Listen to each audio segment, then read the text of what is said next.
You're listening to Belle Book and Candle with Mela Borowski. Thoughts from a Southern Witch.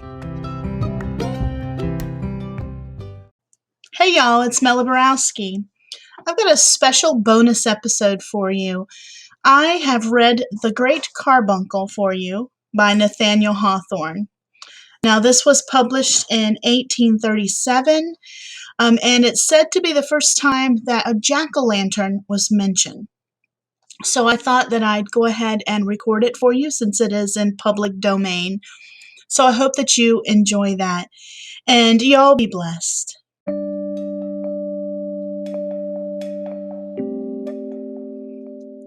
The Great Carbuncle by Nathaniel Hawthorne, a mystery of the White Mountains. At nightfall, once, in the olden time, on the rugged side of one of the Crystal Hills, a party of adventurers were refreshing themselves after a toilsome and fruitless quest for the Great Carbuncle. They had come thither not as friends nor partners in the enterprise, but each, save one youthful pair, impelled by his own selfish and solitary longing for this wondrous gem. Their feeling of brotherhood, however, was strong enough to induce them to contribute a mutual aid in building a rude hut of branches and kindling a great fire of shattered pines that had drifted down the headlong current of the Ammonoosuc, on the lower bank of which they were to pass the night. There was but one of their number, perhaps, who had become so estranged from natural sympathies by the absorbing spell of the pursuit as to acknowledge no satisfaction at the sight of human faces in the remote and solitary region whither they had ascended. A vast extent of wilderness lay between them and the nearest settlement, while scant a mile above their heads was that bleak verge where the hills throw off their shaggy mantle of forest trees and either robe themselves in clouds or tower naked into the sky. The roar of their Ammonoosuc would have been too awful for endurance, if only a solitary man had listened, while the mountain stream talked with the wind. The adventurers, therefore, exchanged hospitable greetings and welcomed one another to the hut, where each man was a host, and all were the guests of the whole company. They spread their individual supplies of food on the flat surface of a rock, and partook of a general repast, at the close of which the sentiment of good fellowship was perceptible among the party, though repressed by the idea that the renewed search for the Great Carbuncle must make them strangers again in the morning. 7 men and 1 young woman, they warmed themselves together at the fire, which extended its bright wall along the whole front of their wigwam. As they observed the various and contrasted figures that made up the assemblage, each man looking like a caricature of himself, in the unsteady light that flickered over him, they came mutually to the conclusion that an odder society had never met in city or wilderness, on mountain or plain. The eldest of the group, a tall, lean, weather-beaten man, some 60 years of age, was clad in the skins of wild animals, whose fashion of dress he did well to imitate, since the deer, the wolf, and the bear had long been his most intimate companions. He was one of those ill-fated mortals, such as the Indians told of, whom in their early youth the Great Carbuncle smote with a peculiar madness and became the passionate dream of their existence. All who visited that region knew him as the Seeker, and by no other name. As none could remember when he first took up the search, there went a fable in the valley of the Saco that for his inordinate lust after the Great Carbuncle, that he had been condemned to wander among the mountains till the end of time, still with the same feverish hopes at sunrise, the same despair at eve. Near this miserable seeker sat a little elderly personage, wearing a high-crowned hat shaped somewhat like a crucible. He was from beyond the sea, a Dr. Cacophodal, who had wilted and dried himself into a mummy by continually stooping over charcoal furnaces and inhaling unwholesome fumes during his researches in chemistry and alchemy. It was told of him, whether truly or not, that at the commencement of his studies he had drained his body of all its richest blood and wasted it with other inestimable ingredients in an unsuccessful experiment, and he had never been a well man since. Another of the adventurers was Master Ichabod Pigsnort, a weighty merchant and selectman of Boston, and an elder of the famous Mr. Norton's church. His enemies had a ridiculous story that Master Pigsnort was accustomed to spend a whole hour after prayer time every morning and evening in wallowing naked among an immense quantity of pine tree shillings, which were the earliest silver coinage of Massachusetts. The fourth, whom we shall notice, had no name that his companions knew of, and was chiefly distinguished by a sneer that always contorted his thin visage, and by a prodigious pair of spectacles, which were supposed to deform and discolor the whole face of nature to this gentleman's perception. The fifth adventurer likewise lacked a name, which was the greater pity, as he appeared to be a poet. He was a bright-eyed man, but woefully pined away, which was no more than natural if, as some people affirmed, his ordinary diet was fog, morning mist, and a slice of the densest cloud within his reach, sauced with moonshine whenever he could get it. Certain it is that the poetry which flowed from him had a smack of all these dainties. The sixth of the party was a young man of haughty mien, and sat somewhat apart from the rest, wearing his plumed hat loftily among his elders, while the fire glittered on the rich embroidery of his dress, and gleamed intensely on the jeweled pommel of his sword.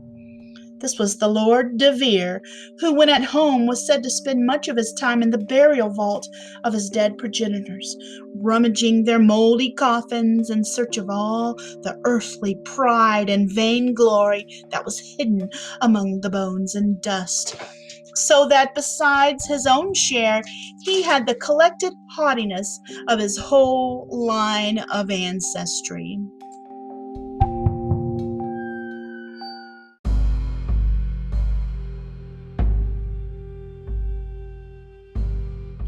Lastly, there was a handsome youth in rustic garb, and by his side a blooming little person, in whom a delicate shade of maiden reserve was just melting into the rich glow of a young wife's affection.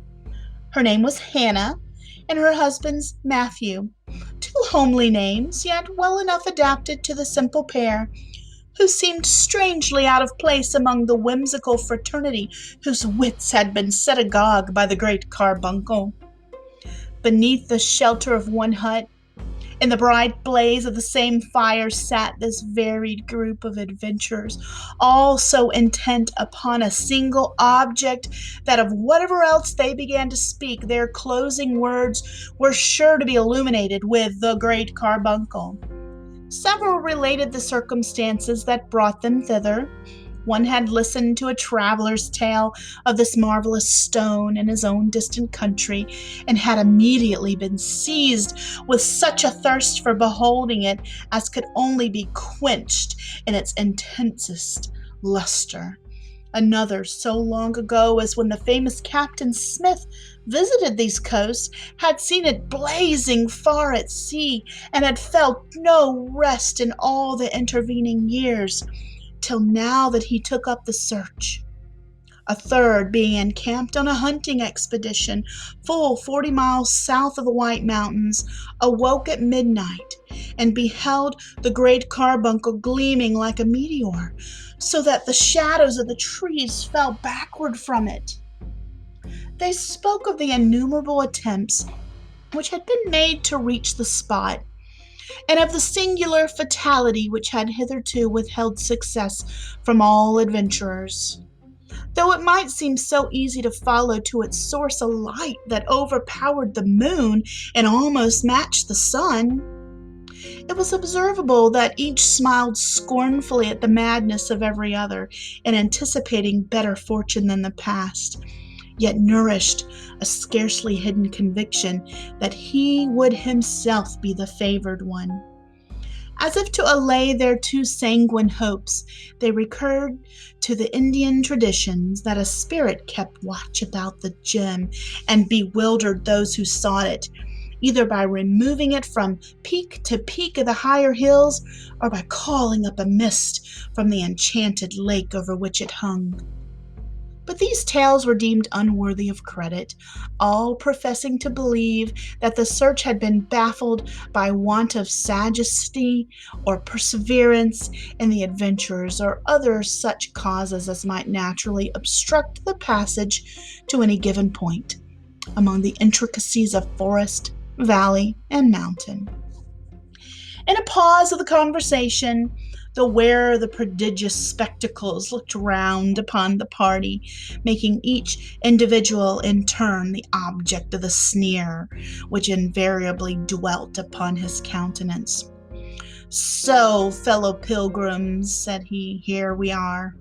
7 wise men and 1 fair damsel, who, doubtless, is as wise as any graybeard of the company. Here we are, I say, all bound on the same goodly enterprise. Methinks now it were not amiss that each of us declare what he proposes to do with the Great Carbuncle, provided he have the good hap to clutch it. What says our friend in the bearskin? How mean you, good sir, to enjoy the prize which you have been seeking, the Lord knows how long, among the crystal hills?" "How enjoy it?" exclaimed the aged seeker bitterly. "I hope for no enjoyment from it. That folly has passed long ago. I keep up the search for this accursed stone because the vain ambition of my youth has become a fate upon me in old age. The pursuit alone is my strength, the energy of my soul, the warmth of my blood, and the pith and marrow of my bones. Were I to turn my back upon it, I should fall down dead on the hither side of the notch, which is the gateway of this mountain region. Yet, not to have my wasted lifetime back again, would I give up my hopes of the Great Carbuncle.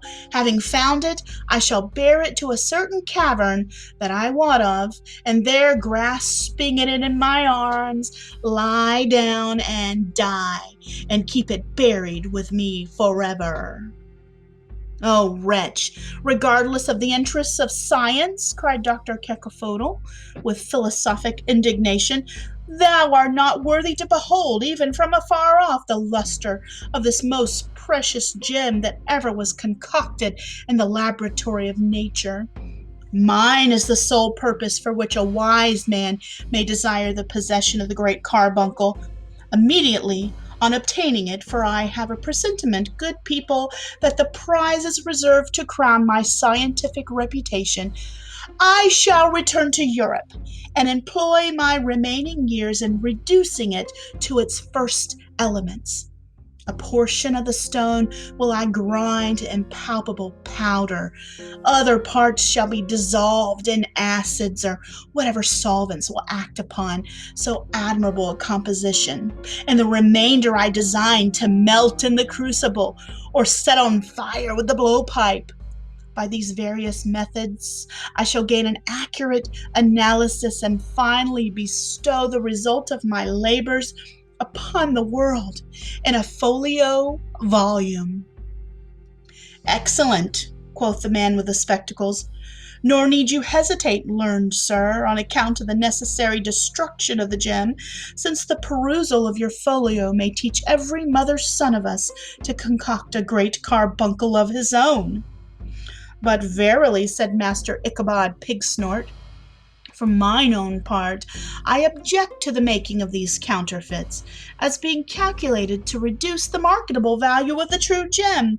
I tell ye frankly, sirs, I have an interest in keeping up the price. Here I have quitted my regular traffic, leaving my warehouse in the care of my clerks, and putting my credit to great hazard, and furthermore have put myself to peril of death or captivity by the accursed heathen savages. And all this without daring to ask the prayers of the congregation, because the quest for the Great Carbuncle is deemed little better than a traffic with the evil one. Now think ye that I would have done this grievous wrong to my soul, body, reputation, and estate, without a reasonable chance of profit? Not I, pious Master Pigsnort, said the man with the spectacles. I never laid such a great folly to thy charge. Truly, I hope not, said the merchant. Now, as touching this Great Carbuncle, I am free to own that I have never had a glimpse of it. But be it only the 100th part so bright as people tell, it will surely outvalue the Great Mogul's best diamond, which he holds as an incalculable sum.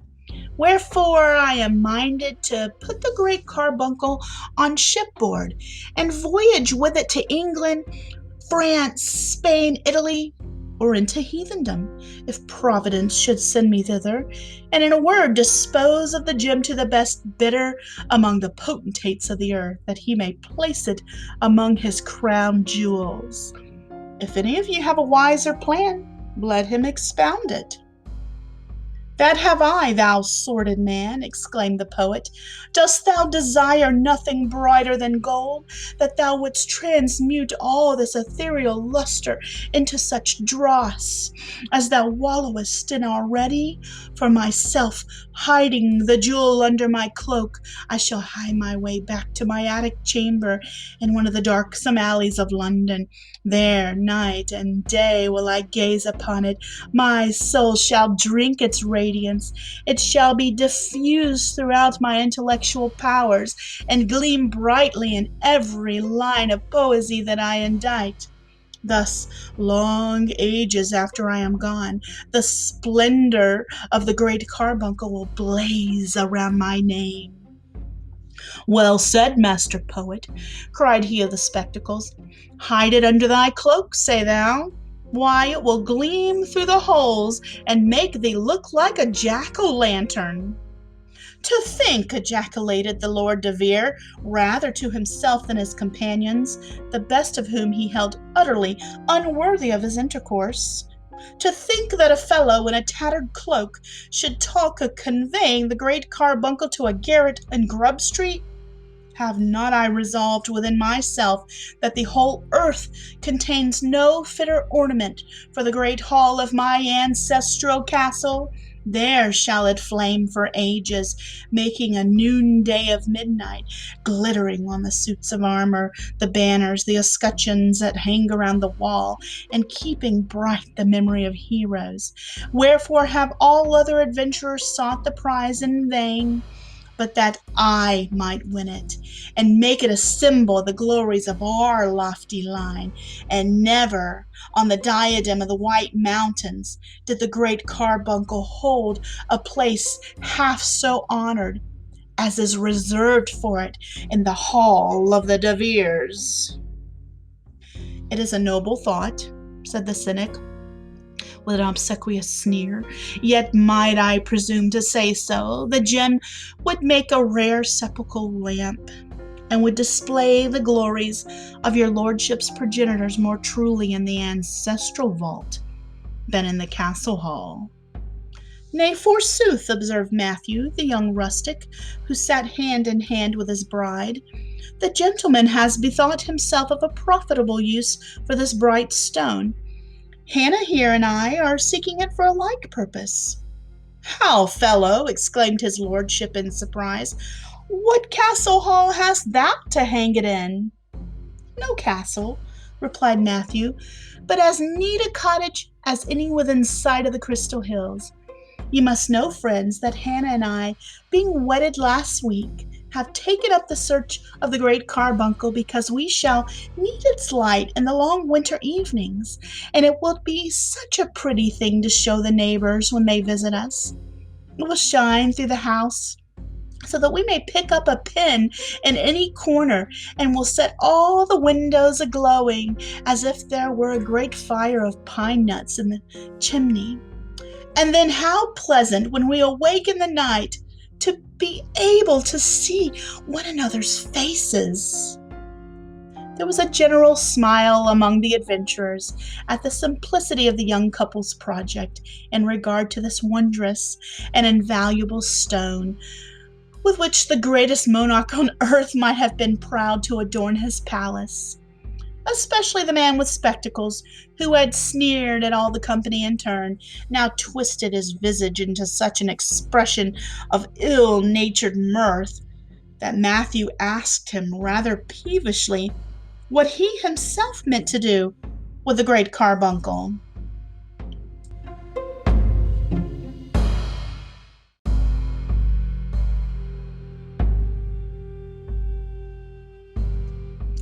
"The Great Carbuncle," answered the cynic with ineffable scorn. "Why, you blockhead, there is no such thing in rerum natura. I have come 3,000 miles, and am resolved to set my foot on every peak of these mountains, and poke my head into every chasm, for the sole purpose of demonstrating to the satisfaction of any man, one whit less an ass than thyself, that the Great Carbuncle is all a humbug."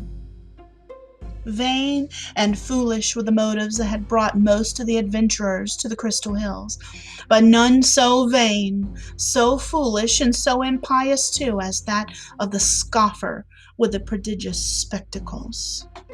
He was one of those wretched and evil men whose yearnings are downward to the darkness instead of heavenward, and who, could they but extinguish the lights which God hath kindled for us, would count the midnight gloom their chiefest glory.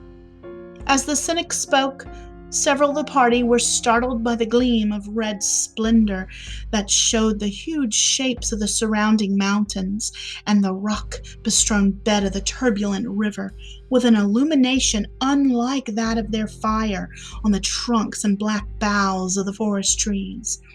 They listened for the roll of thunder, but heard nothing, and were glad that the tempest came not near them. The stars, those dial points of heaven, now warned the adventurers to close their eyes on the blazing logs and open them in dreams to the glow of the Great Carbuncle. The young married couple had taken their lodgings in the furthest corner of the wigwam, and were separated from the rest of the party by a curtain of curiously woven twigs, such as might have hung in deep festoons around the bridal bower of Eve. The modest little wife had wrought this piece of tapestry while the other guests were talking. She and her husband fell asleep with hands tenderly clasped, and awoke from visions of unearthly radiance to meet the more blessed light of one another's eyes. They awoke at the same instant, and with one happy smile beaming over their two faces, which grew brighter with their consciousness of the reality of life and love. But no sooner did she recollect where they were than the bride peeped through the interstices of the leafy curtain and saw that the outer room of the hut was deserted. "Up, dear Matthew," cried she in haste. "The strange folk are all gone. Up this very minute, or we will lose the Great Carbuncle." In truth, so little did these poor young people deserve the mighty prize which had lured them thither, that they had slept peacefully all night, until the summits of the hills were glittering with sunshine, while the other adventurers had tossed their limbs in feverish wakefulness, or dreamed of climbing precipices, and set off to realize their dreams with the earliest peep of dawn.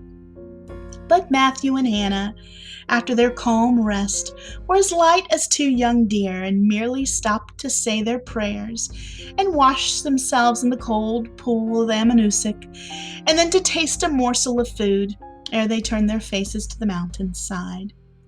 It was a sweet emblem of conjugal affection, as they toiled up the difficult ascent, gathering strength from the mutual aid which they afforded. After several little accidents, such as a torn robe, a lost shoe, and the entanglement of Hannah's hair in a bough, they reached the upper verge of the forest, and were now to pursue a more adventurous course. The innumerable trunks and heavy foliage of the trees had hitherto shut in their thoughts, which now shrank affrighted from the region of wind and cloud and naked rocks and desolate sunshine that rose immeasurably above them. They gazed back at the obscure wilderness which they have traversed, and longed to be buried again in its depths, rather than trust themselves to so vast and visible a solitude. "Shall we go on?" said Matthew, throwing his arm round Hannah's waist, both to protect her and to comfort his heart by drawing her close to it. But the little bride, simple as she was, had a woman's love of jewels, and could not forego the hope of possessing the very brightest in the world, in spite of the perils with which it must be won. "Let us climb a little higher," whispered she, yet tremulously, as she turned her face upward to the lonely sky. "Come then," said Matthew, mustering his manly courage, and drawing her along with him, for she became timid again the moment that he grew bold. And upward, accordingly, went the pilgrims of the Great Carbuncle, now treading upon the tops and thickly interwoven branches of dwarf pines, which by the growth of centuries, though mossy with age, had barely reached 3 feet in altitude. Next they came to masses and fragments of naked rock, heaped confusedly together like a cairn reached by giants in memory of a giant chief. In this bleak realm of upper air, nothing breathed, nothing grew. There was no life but what was centered in their hearts. They had climbed so high that nature herself seemed no longer to keep them company. She lingered beneath them, within the verge of the forest trees, and sent a farewell glance after her children as they strayed where her own green footprints had never been. But soon they were to be hidden from her eye. Densely and dark the mists began to gather below, casting black spots of shadow on the vast landscape, and sailing heavily to one center, as if the loftiest mountain peak had summoned a council of its kindred clouds. Finally, the vapors welded themselves, as it were, into a mass, presenting the appearance of a pavement over which the wanderers might have trodden, but where they would vainly have sought an avenue to the blessed earth which they had lost. And the lovers yearned to behold that green earth again more intensely, alas, than beneath a clouded sky they had ever desired a glimpse of heaven. They even felt it a relief to their desolation when the mist, creeping gradually up the mountain, concealed its lonely peak, and thus annihilated, at least for them, the whole region of visible space. But they drew closer together, with a fond and melancholy gaze, dreading lest the universal cloud should snatch them from each other's sight. Still, perhaps they would have been resolute to climb as far and as high between earth and heaven as they could find foothold, if Hannah's strength had not begun to fail, and with that, her courage also.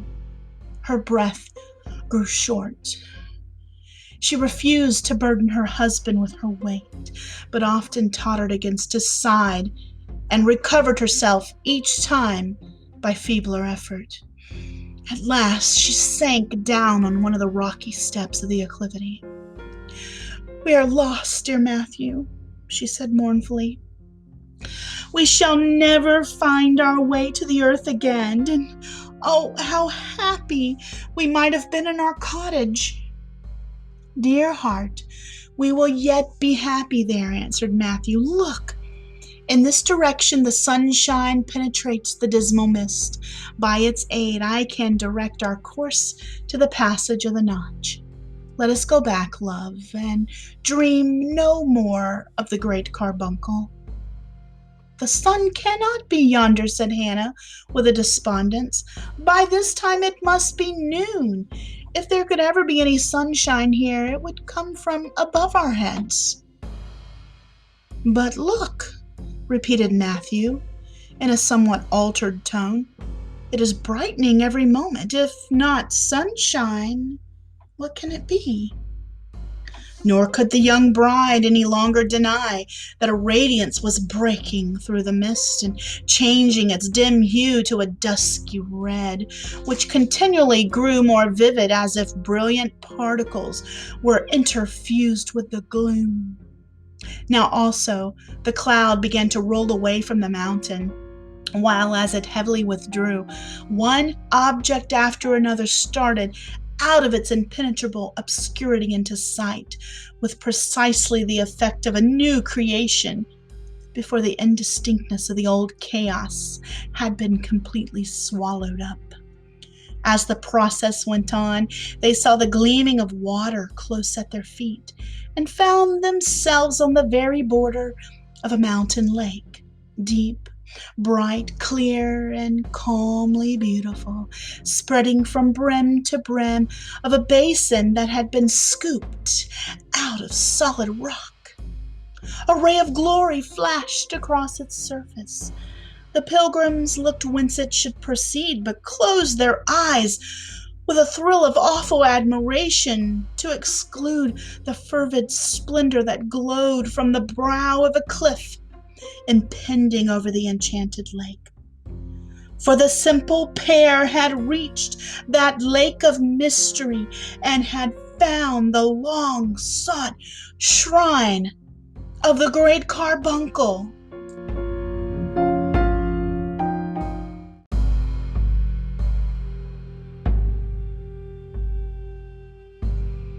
They threw their arms around each other and trembled at their own success, for as the legends of this wondrous gem rushed thick upon their memory, they felt themselves marked out by fate, and the consciousness was fearful.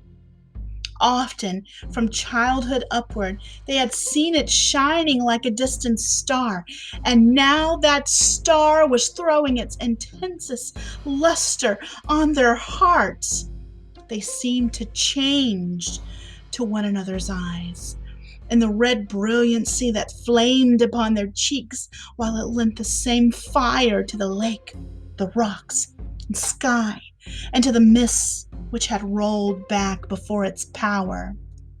But with their next glance they beheld an object that drew their attention even from the mighty stone. At the base of the cliff, directly beneath the Great Carbuncle, appeared the figure of a man, with his arms extended in the act of climbing, and his face turned upward as if to drink the full gush of splendor. But he stirred not, no more than if changed to marble. "It is the seeker," whispered Hannah, convulsively grasping her husband's arm. "Matthew, he is dead." "The joy of success has killed him," replied Matthew, trembling violently. "Or perhaps the very light of the Great Carbuncle was death." "The Great Carbuncle!" cried a peevish voice behind them. "The great humbug! If you have found it, prithee point it out to me." They turned their heads, and there was the cynic, with his prodigious spectacles set carefully on his nose, staring now at the lake, now at the rocks, now at the distant masses of vapor, now right at the Great Carbuncle itself, yet seemingly as if unconscious of its light, as if the scattered clouds were condensed about his person, though its radiance actually threw the shadow of the unbeliever at his own feet. As he turned his back upon the glorious jewel, he would have not been convinced that there was the least glimmer there. "Where is your great humbug?" he repeated. "I challenge you to make me see it." "There," said Matthew, incensed at such perverse blindness, and turning the cynic round towards the illuminated cliff. "Take off those abominable spectacles, and you cannot help seeing it." Now, those colored spectacles probably darkened the cynic's sight in at least as great a degree as the smoked glasses through which people gaze at an eclipse. With resolute bravado, however, he snatched them from his nose and fixed a bold stare full upon the ruddy blaze of the Great Carbuncle. But scarcely had he encountered it when, with a deep, shuddering groan, he dropped his head and pressed both his hands across his miserable eyes. Thenceforth there was, in very truth, no light of the Great Carbuncle, nor any other light on earth, nor light of heaven itself for the poor cynic. So long accustomed to view all objects through a medium that deprived them of every glimpse of brightness, a single flash of so glorious a phenomenon striking upon his naked vision had blinded him forever. "Matthew," said Hannah, clinging to him, "let us go hence." Matthew saw that she was faint, and kneeling down supported her in his arms, while he threw some of the thrillingly cold water of the enchanted lake upon her face and bosom. It revived her, but could not renovate her courage. "Yes, dearest," cried Matthew, pressing her tremulous form to his breast. "We will go hence, and return to our humble cottage. The blessed sunshine and the quiet moonlight shall come through our window. We will kindle the cheerful glow of our hearth at eventide, and be happy in its light. But never again will we desire more light than all the world may share with us."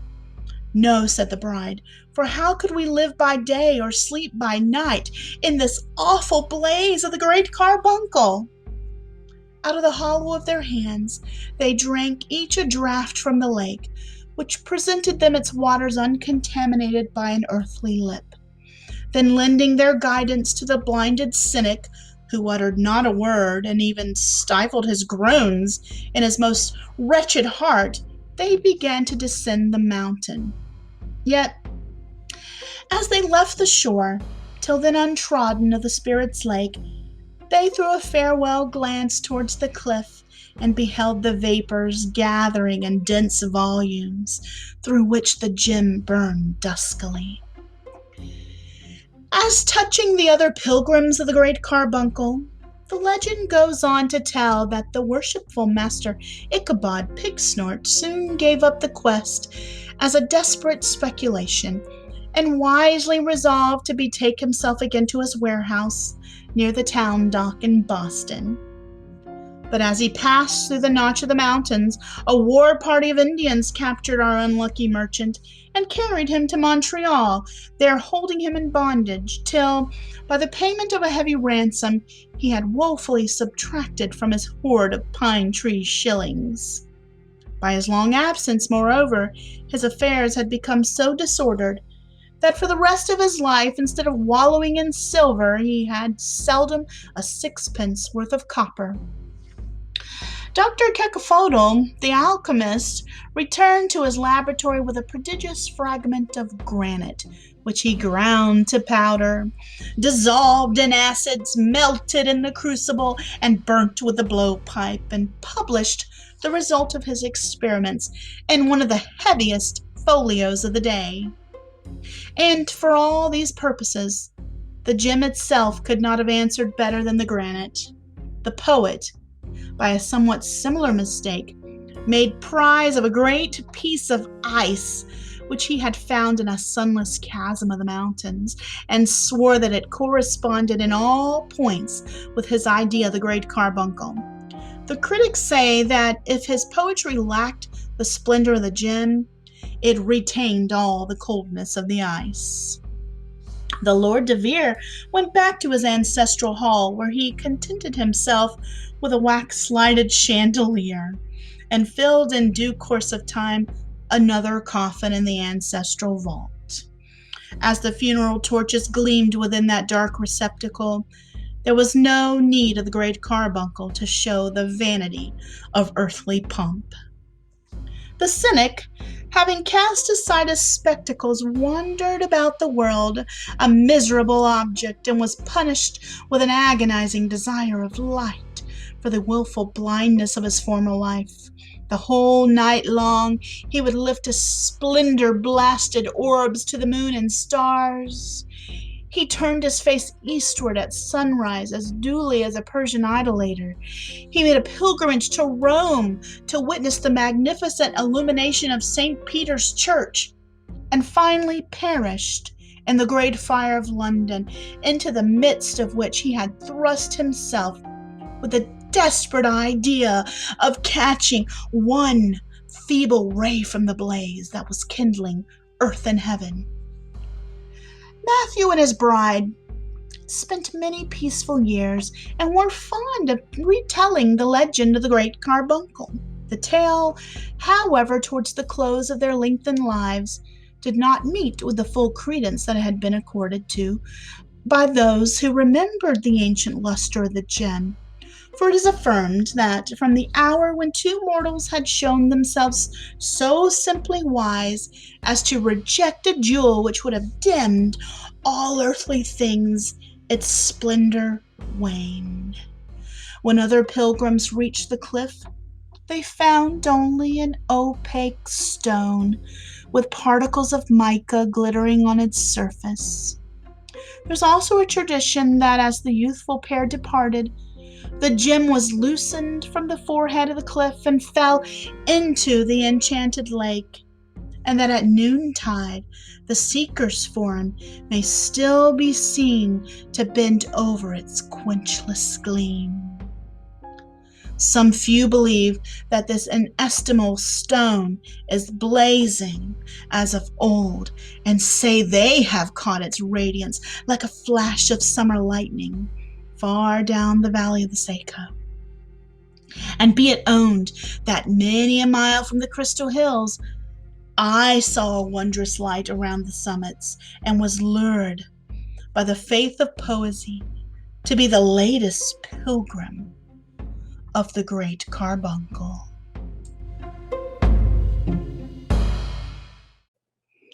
Hey y'all, for many years now I've been leading ghost tours in the Columbia, South Carolina area at a local museum, but because of COVID-19 and the pandemic, I'm not going to be able to do that this year, and it is absolutely heartbreaking because it's one of the highlights of my year.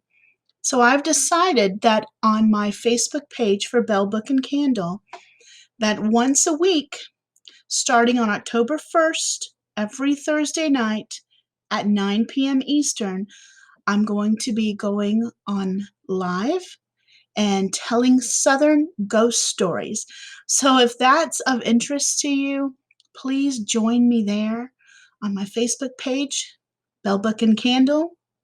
And I'm going to be telling not only stories from South Carolina, which is what I usually focus on, but I'm going to branch out a little bit to other southern states. I'm also going to tell some stories that were passed down from my grandmother and from my mother and other people, and actually some stories about things that have happened to me regarding supernatural things, ghosties and negative energies and things like that. So it's going to be a creepy, exciting time, and I really hope that you'll join me Thursdays in October, starting October 1st at 9 p.m. Eastern. Y'all be blessed.